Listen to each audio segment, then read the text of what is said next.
Bonjour à tous, au menu le Mercedes SLC Kia à fond sur la conduite autonome, Opel transparent sur ses consommations, Ford absent du mondial 2016 et Jaguar de retour en sport auto.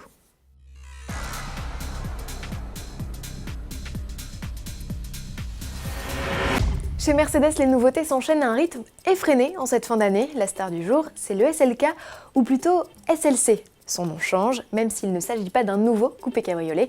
Mercedes a simplement profité du restylage de la troisième génération lancée en 2011 pour appliquer sa nouvelle nomenclature. Les changements ne sont pas révolutionnaires, on note à l'extérieur l'arrivée de la calandre diamant, d'optiques à LED et à bord d'inédits habillages ou encore du nouveau système d'infodivertissement. Le vrai plus se situe au niveau du toit, désormais rétractable jusqu'à une vitesse de 40 km/h, et des aides à la conduite qui se multiplient. Freinage automatique ou encore système de reconnaissance des panneaux.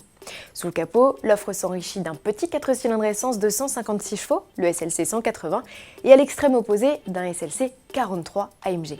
Il remplace le SLK 55 et troque son V8 de 421 chevaux pour un V6 de 367 chevaux, plus sobre, oui, mais il est aussi un poil moins performant sur l'exercice du 0 à 100 avec 4 secondes 7 pour le nouveau venu contre 4 secondes 6 auparavant.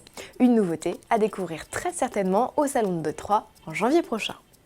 En bref, après PSA, Peugeot, Citroën, c'est au tour d'Opel de jouer la carte de la transparence sur les consommations de ses modèles. À partir du deuxième trimestre 2016, le constructeur indiquera aussi les données réelles de consommation obtenues à partir du cycle WLTP, nouvelle norme d'homologation européenne qui entrera en vigueur en 2017. Le constructeur allemand prend juste un peu d'avance.